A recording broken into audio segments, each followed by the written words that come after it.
Vamos a arrancar con contratos específicos. Vamos a ver entre otros compraventa, locación, contratos de servicios y contratos de adhesión. Algunos de los contratos. Vamos a ver que no vamos a desarrollar todos en esta clase, sino que quedan algunos, ya sea para que ustedes los estudien o, bueno, dependiendo de los intereses de cada uno. Aquí tenemos el viejo índice del Código Civil antes de la reforma de todos los contratos. Ustedes tienen, me acabo de dar cuenta que les enviamos en la carátula de este PowerPoint los números de los artículos del Código Civil corresponden a la vieja numeración. Esto se ha modificado, el resto de la presentación está bien, los artículos son correctos, simplemente el título todavía recopila los anteriores. Lo que les quiero mostrar es, si bien, primero, vemos que hay muchísimos contratos en el viejo Código Civil, los cuales se mantienen en el nuevo, pero en el nuevo Código Civil se los clasificó de una manera más sencilla, entre contratos en general, de consumo y en particular, y se han agregado varios contratos a la regulación, ¿sí? Sigue siendo, como ustedes pueden ver, una enorme cantidad de artículos, de más de 1000 artículos del Código Civil. Vamos a empezar con el contrato de compraventa, que está definido en el artículo 1123. Dice el código actualmente vigente que hay compraventa si una de las partes se obliga, y aquí se obliga, hay que leer este verbo, como nosotros ya aprendimos la definición de obligaciones, se obliga a transferir la propiedad de una cosa y la otra a pagar un precio en dinero. Ahí están claras las dos obligaciones. Y el comentario de esto es que se eliminó una parte de la definición que estaba en el viejo Código Civil que decía que el comprador tiene obligación de recibir la cosa. Esto había traído algunos inconvenientes por algunos momentos en donde el comprador se podía haber arrepentido o cómo se probaba esto. Quedó una definición mucho más sencilla y mucho más práctica. Hasta aquí no presenta mayores dificultades. Vamos a ver si podemos incorporar la tarea, ¿sí? Estoy pensando en algunas cuestiones, sobre todo que ustedes piensen ejemplos, de cosas que podemos dejar como tarea para usarlas, no tanto como tarea en términos de corregir lo que han hecho, sino usarlas como disparador para las clases que vamos a tener por Zoom. Entonces ahí tienen dos artículos, el 1327 y el 1328, en donde nos habla de algunas cosas que quizás estaría bueno pensar como ejemplos. Por ejemplo, ¿de qué hablamos cuando hablamos de un contrato de futuros? ¿Qué ejemplo pueden llegar a conocer o pueden llegar a encontrar? Y también, ¿de qué hablamos cuando hablamos de cosas de una calidad determinada? ¿Y en qué casos, si yo me obligo a dar determinada calidad de cosas, la parte que las recibe puede decir yo esto no lo acepto y yo esto sí lo acepto? Les pido que hagamos el esfuerzo, lean estos dos artículos y piensen qué ejemplos de negocio se les ocurre para estos contratos de compraventa que tienen un poquito de complejidad más que una compraventa sencilla como lo vimos hasta ahora. Con una redacción un poquito rebuscada, el primer artículo que tenemos acá nos dice que toda persona que tiene capacidad para vender puede vender, toda persona puede comprar. Es decir, la regla es que la compraventa es un contrato accesible a todos aquellos que pueden disponer de sus bienes. En el artículo 1358 nos va a decir que la compraventa no puede tener lugar entre cónyuges, aun con separación judicial de bienes. Y esto tiene una lógica, que es que para el Código Civil argentino, y en general para todos los códigos de Occidente, el matrimonio también es un contrato, no principalmente comercial, pero sí con muchas implicancias comerciales. Entonces, como se genera una especie, no una especie, pero hay un montón de relaciones patrimoniales en el matrimonio, nuevas, que no es objeto de esta materia, por supuesto, pero lo que sí hace el Código Civil es decir, bueno, teniendo en cuenta que aquí hay una unidad patrimonial, no una persona jurídica, pero sí hay relaciones patrimoniales, no podemos dentro de esa unidad hacer que esté permitido una compraventa.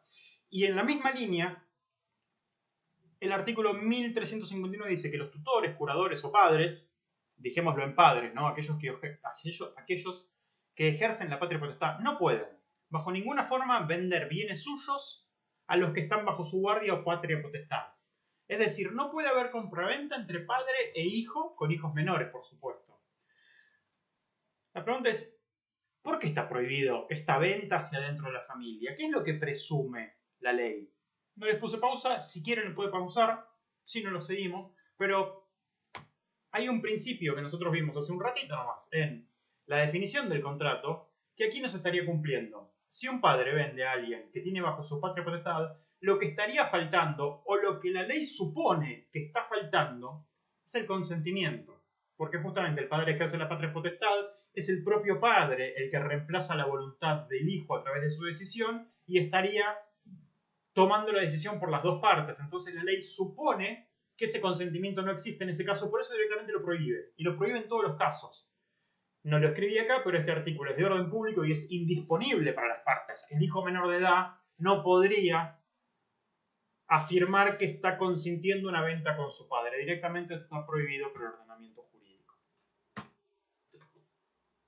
Vamos a ver algunas cláusulas especiales que pueden ser agregadas a un contrato de compraventa. Y acá resalto el pueden. Así como lo que vimos recién es de orden público, esto es optativo. Y hasta teniendo en cuenta que hay libertad de contratación, algunas de estas cláusulas no sería indispensable que estén en el Código Civil. Alcanzaría con que no estén prohibidas para que uno las pueda poner en un contrato. Pero no está de más, digamos, el Código Civil el legislador optó por incluirlo y vamos a repasar cómo están reguladas. En casi todos los casos vamos a ver que son cuestiones de negocios que tienen algo de sentido común, pero han sido aclaradas por el Código Civil. Por ejemplo, tenemos la venta a satisfacción del comprador. Esto, como su nombre lo dice, quiere decir que si la cosa no le agrada al comprador que la ha recibido, se puede dar marcha atrás con el contrato. Por supuesto, después tendrá que estipularse en el propio contrato cuáles son las condiciones, si hay algún plazo, pero es una obligación que ahora con el comercio online tiene mucha más, no una obligación, una regulación que se vuelve más relevante. Después tenemos la venta con pacto de retroventa, que es aquella que incluye una cláusula en donde el vendedor puede recuperar la cosa, por supuesto volviendo a pagar. ¿Esto qué quiere decir? Que le dan en algún sentido una preferencia, una posibilidad a quien la vendió de recuperarla. Esto no es obligatorio, no tiene que estar en todos los contratos y de hecho si en un contrato no está y el vendedor quiere recuperar la cosa, no hay ninguna obligación de quien la ha comprado de darle alguna preferencia. Lo que regula el Código Civil es que si nos interesa podemos agregar un artículo de este tipo y le da un nombre en particular llamado pacto de retroventa. El 1367, el tercero, nos va a decir que existe algo llamado pacto de reventa, que es la estipulación de que el comprador puede devolverla recibiendo de vuelta la plata. Aquí quizás lo relevante es decir, en realidad el pacto de reventa no es una reventa como nosotros conocemos, en donde uno compra y le vende a un tercero. El pacto de reventa sería la contracara del de retroventa, ¿sí? El comprador se arrepiente y puede devolver la cosa. No es la venta a satisfacción. La diferencia entre la reventa y la venta a satisfacción es que en la venta a satisfacción directamente la compraventa original desaparece. En la reventa, en todo caso, tenemos dos compraventas, una de ida y otra de vuelta. Vamos con el pacto de preferencia. Aquí se estipula, por supuesto no la obligación, pero en todo caso se estipula una preferencia justamente de que el comprador, en caso de querer comprarla, lo va a poder hacer. Aquí, por supuesto, la diferencia es sutil con el pacto de retroventa, es la posibilidad de darle preferencia al vendedor original y siempre esta preferencia está condicionada a que el vendedor quiera vender. ¿Sí? El pacto de preferencia no es obligación de venderle, sino darle, primero, tener voluntad de vender de parte del comprador y en segundo lugar darle una preferencia al vendedor original. Y el último que vemos aquí es el pacto de mejor comprador, que es la estipulación de desecho la venta si se presentase otro comprador, ofrecerle un precio más ventajoso. Esto es un derecho del vendedor. Es decir, en el caso de que por cualquier motivo la venta no se dé, el vendedor le puede dar un trato más ventajoso. Perdón, aquí es bastante contraintuitivo este argumento, este artículo. El de mejor comprador quiere decir que puede quedar deshecha la venta si yo había acordado con mi comprador, todavía no había entregado las cosas, y viene alguien y me ofrece un mejor precio. Esto, como les digo, parece contraintuitivo, pero si está estipulado en el contrato, le da la posibilidad al vendedor de cambiar y de ir al negocio que más le conviene. Es un derecho que le da al vendedor el Código Civil. Por supuesto, tiene que estar acordado en el contrato. No es un derecho que le da el Código Civil, perdón, me expliqué mal. Es un derecho que le permite el Código Civil al vendedor incorporar en el contrato, por supuesto, para que esté en el contrato tiene que tener el consentimiento de las dos partes. Por lo tanto, parece contraintuitivo para el comprador, pero hay que aclarar que tiene que haber acordado el comprador y el vendedor en el contrato de compraventa que este pacto de mejor comprador esté incorporado en el contrato. Últimas 2 diapositivas de compraventa. Un contrato de aquí. Sencillo pensando en lógica de negocios. Después vamos a ver que se van a ir dando redes de contratos a medida que vayamos avanzando con la materia y que van aumentando de complejidad tanto los contratos como el total de los negocios que están relacionados con esto. Es una conclusión a la que vamos a buscar llegar al final de esta materia. Artículo 1418 dice que el vendedor no está obligado a entregar la cosa si el comprador no le hubiese pagado el precio.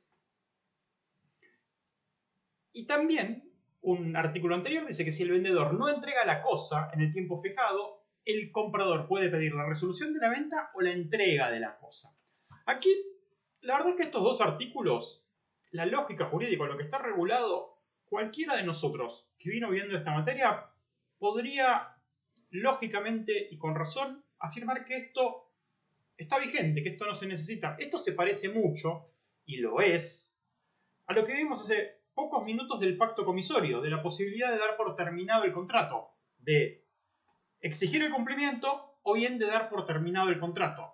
Dar por terminado el contrato desobligándome sin haber cumplido cuando la otra parte tampoco cumplió.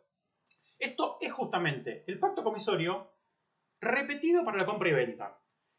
Yo quiero agregar como un comentario que no era estrictamente necesario que la ley lo diga. Al estar regulado el pacto comisorio y tener reguladas las obligaciones tal como lo aprendimos hasta ahora, estos dos artículos que tenemos en esta diapositiva podrían no estar en el Código Civil y sin embargo uno tiene el derecho de hacer lo que ahí dice. Por ejemplo, si no me pagaron, no entregar la cosa.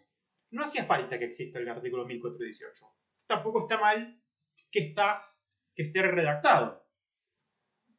La ley, en este punto, aun cuando yo digo que no hacía falta, está aclarado el pacto comisorio para la compraventa y en todo caso lo que nos sirve de estos dos artículos, con una redacción tan clara como les digo, es que nos queda bien explícito quién es el que tiene la facultad de optar por la resolución o por la entrega, dependiendo de lo que defina, pero a quién le toca ante un incumplimiento tomar cada decisión.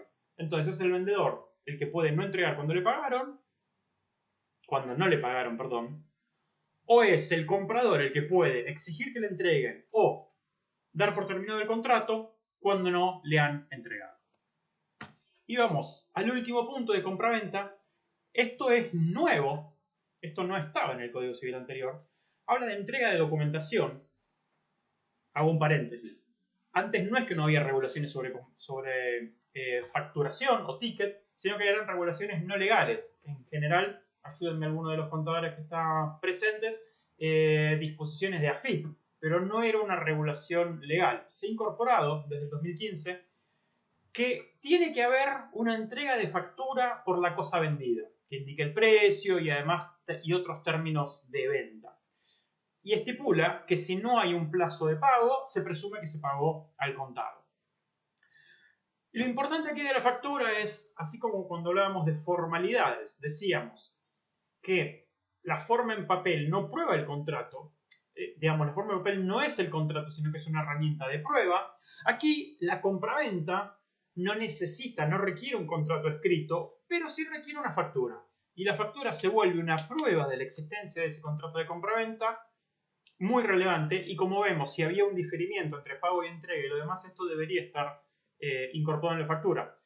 Esto es algo positivo porque le da una fuerza muy clara a la factura de prueba para el contrato y además corresponde incorporar algunas condiciones, algunas obligaciones de este contrato de compraventa que van más allá del pago y de la entrega de la cosa, plazos y demás, que quedan, aun cuando no tenemos un contrato escrito, esas condiciones quedan en la factura, que no reemplaza el contrato, pero nos sirve como prueba de estas obligaciones que surgen del contrato de compraventa.